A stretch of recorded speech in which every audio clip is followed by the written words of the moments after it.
Welcome back to Be Productive. You know, when we talk about systems and having everything in alignment, we might want to also go through some exercises from the mental perspective to help again make sure that everything is aligned the way it needs to be. So, in this next segment, we're going to talk about mapping. We're going to talk about data mapping and how laying out our data and mapping us out for success can lead to our higher levels of productivity. So to help me with this is my friend, Greg Schaefer. So Greg, welcome to the show. Happy to be here, Clara. Thanks. You bet. So I'm excited to hear a little bit about this. So talk to us a little bit about data mapping and what data mapping really even is. There's different ways to describe it: data mapping, data flow diagram, data flow mapping diagram, that sort of thing. But basically, they're all accomplishing the same thing. And there's several things that we need to understand in information security and with our data. So we need to understand where the confidential information is, first of all. We need to understand how it flows from system to system. Need to understand how it's protected in the system and how it's processed in the system. We need to understand how it's reported from the system and who has access and why. And we need to also understand how, when, and why the data is destroyed. And that's very important as well, too. We always say that if you don't need to keep the data, then there's no reason to have it because you're spending time, money trying to map it, trying to protect it. So a data flow diagram, which is the way that I like to refer to it as, again, mapping works as well too. It allows for analysis of what we call controls at each stage of the map. So what I mean by controls are these are elements that we put in place to protect both the security and the privacy of our data throughout the entire life cycle, because there's this mantra in information security and privacy is that you can't protect what you don't know about. And basically, a data flow diagram mapping exercise doesn't need to be complicated. It just needs to include all of the information that you have that's necessary for your organization and where it lies, basically. Yeah. What I think is so critical about this is, you know, when I work with my people and take them through the Clarity Success Method, one of the things we talk about is the importance of tracking and measuring. And kind of what you just said, you know, if you don't know what to track, how are you going to know if you're moving forward? And it's very similar to what you're saying too. And going through these exercises are going to help you make sure that you have the right things in place. And that, again, I love what you talked about when you get to a point where you don't need a system. Let's make sure that we, you know, terminate it the right way, because we still want to be able to protect all of those things. Because if we have those folders still open, things could seep in or seep out. So let's again get the closure that we need. So how do we start to pair all this together? And how does this mapping, how do we mirror this and align this with compliance to make sure that we're staying in compliance with everything? So a lot of times when we talk about data mapping and data flows, we're referencing one particular regulation which sort of made this popular. I don't know if popular is exactly the right word, but maybe more well known. And that is what we call the GDPR, which is the General Data Protection Regulation. It's a European regulation, but there are similar privacy regulations in the United States. It's growing. The first one was the CCPA, which I believe is the California Consumer Privacy Act, if I got my acronyms correct. So it's important to understand, first of all, the differences between privacy and security. A lot of times people use those terms interchangeably, which is not correct. They definitely have overlaps, but security is the protection of the information to ensure its what we call confidentiality, integrity, and accessibility. Privacy is how you use the information. So what I mean by that is that here, one of my kind of go-to examples is if you work in healthcare, it from a security standpoint, you have access to patient information, and there may be a celebrity in the hospital, for example, and that's all fine and good. But if you don't have a reason to access that celebrity's medical data, you can't access. So from a security standpoint, you have access, but from a privacy standpoint, you're not allowed to. And Okay. so what the mapping then does is that the data flow mapping answers several questions along the who and the how and the why. So The who is, well, who has access to the data first and where is it stored? That's what the mapping exercise helps us to determine.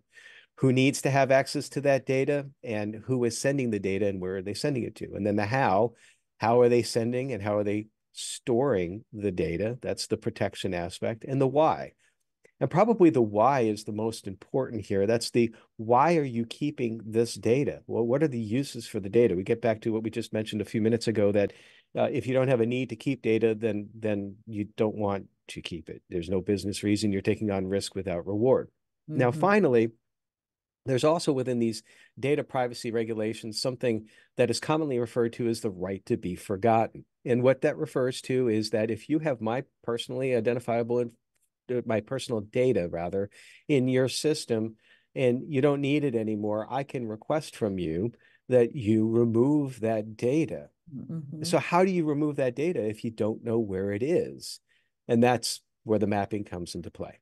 Yeah, really great. What a great example that you gave with the healthcare and really bringing this all together and identifying the difference between the security and the privacy. One of the things that you talk about is really getting clear on both identifying the information we need, but then also knowing what and how to protect things. So as we're putting these processes together, describe a little bit about maybe some of the challenges that people face in putting these different processes together. Well, without a doubt, I believe the primary challenge that every business faces, especially in small and mid-sized businesses, is understanding where your information is. And again, I stress that we can't protect what we don't know about. Now, why is that a challenge?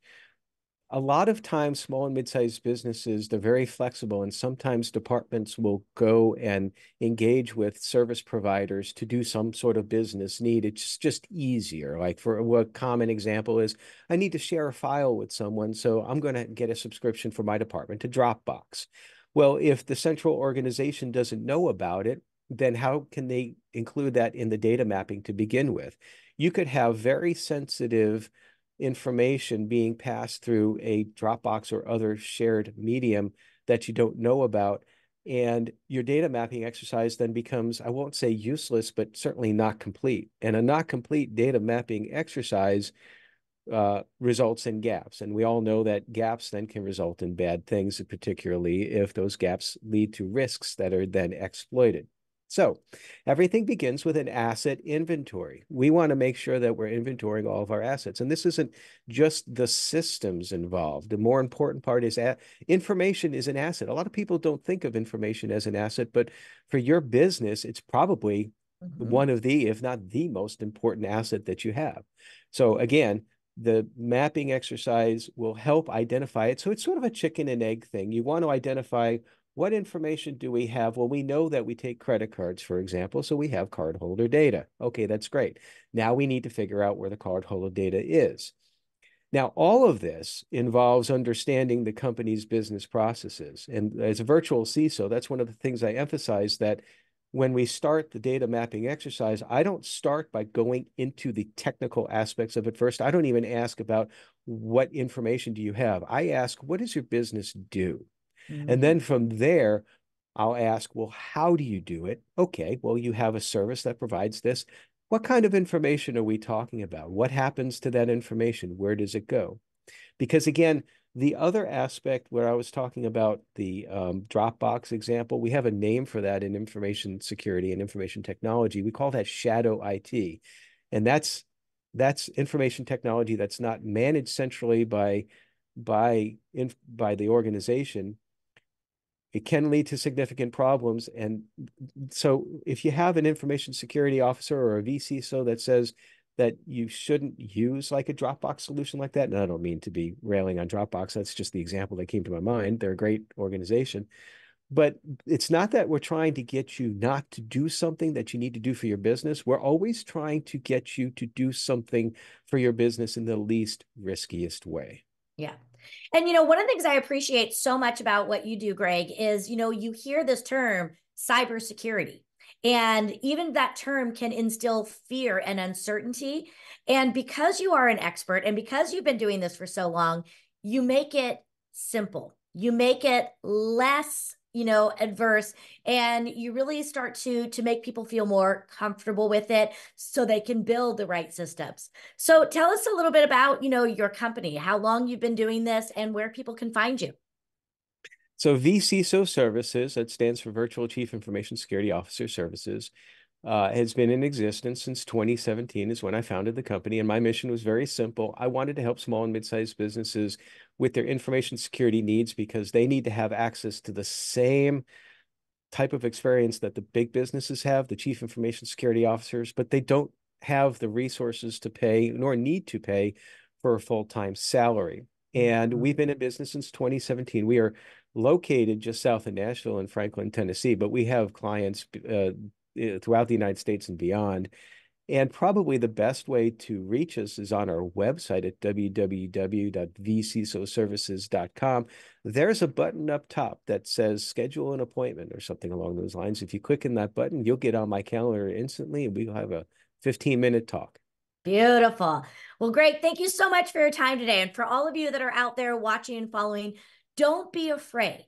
Don't be afraid about and get yourself overwhelmed. When you work with an expert like Greg, they're going to make it simpler because they're going to walk you through the steps to make sure, again, you are very clear on the information you need and how to protect that information. So stay tuned. We'll be right back for more Be Productive.